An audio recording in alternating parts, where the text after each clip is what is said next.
ভিক্টোরিয়ার চারপাশে যে বাগানটা রয়েছে, এই বাগানটা অ্যাপ্রক্স 64 একর মতো, এটা আমি জানি। জমিটা নিয়ে চারিদিকে এই বাগানটা রয়েছে। অদ্ভুত সুন্দর এই বাগান, মাঝখানে পুকুর, চারিদিকে গাছগুলো সুন্দরভাবে মেনটেন করা। আর শুধু তাই না, এটা আগেও যেমন দেখেছিলাম ঠিক এখনো সেই রকম ভাবেই মেনটেন। আগে যখন আমরা আসতাম তো ম্যাক্সিমাম বাগানের প্রতি আমাদের নজর থাকতো, তো এখনো দেখতে পাচ্ছি সেই একই রকম ভাবেই বাগানগুলো সাজানো। আর ভিক্টোরিয়া যেটা আছে আমাদের সামনে, সেটা একটা অদ্ভুত রকম, দূর থেকে দেখলে মনে হয় তাজমহলের মতোই। তাজমহল সত্যিই দূর থেকে দেখলে মনে হয় তাজমহলের মতো। এবং যেটা আমি জানি সেটা হচ্ছে যে ম্যাকারানা বলে একটা মার্বেল আছে, সেই মার্বেলটা, যেটা মার্বেল দিয়ে তাজমহল তৈরি করা হয়েছে, এটাও সেই সেম মার্বেল দিয়ে করা, এবং তাজমহলের অনুকরণে এইটাকে তৈরি করা হয়েছে স্থাপত্যটা।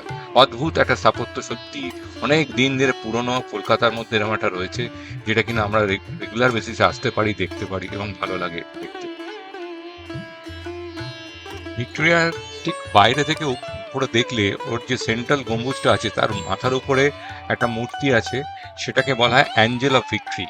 এই অ্যাঞ্জেল অফ ভিক্টরি মূর্তিটা আর কিছু বল বিয়ারিং এর উপর বসানো, যেটা কিনা হাওয়ার প্রেসারে ধীরে ধীরে ধীরে ধীরে ঘুরতে থাকে। বিকেলের ভিড়টা এড়াবার জন্যই আজকে ঠিক সকাল সকাল চলে এসেছিলাম, যে যাতে ফাঁকায় ফাঁকায় ভিক্টোরিয়াটা ভালো করে দেখতে পারি। তো এর টাইমিংটা হচ্ছে সকাল 11টা থেকে বিকেল 5টা, মানডে বাদ দিয়ে Tuesday to Sunday everyday is open except Monday.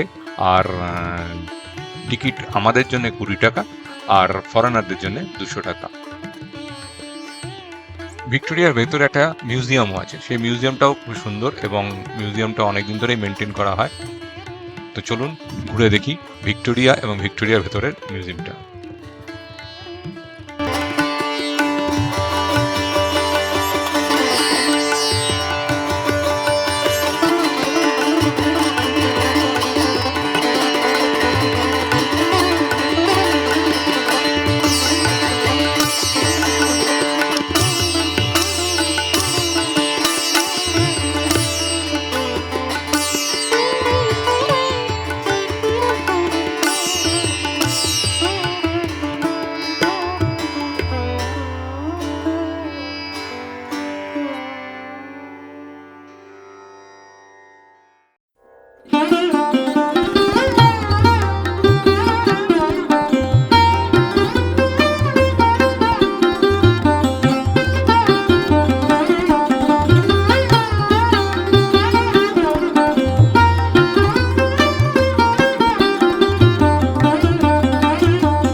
Victoria এসেছিলাম, এখন ভিক্টোরিয়া থেকে বেরিয়ে যাচ্ছি। সত্যি ভিক্টোরিয়াটা দেখবার মতো। ভিক্টোরিয়ায় অনেক বছর বাদে এলাম, আগে কলেজ লাইফে এসেছিলাম।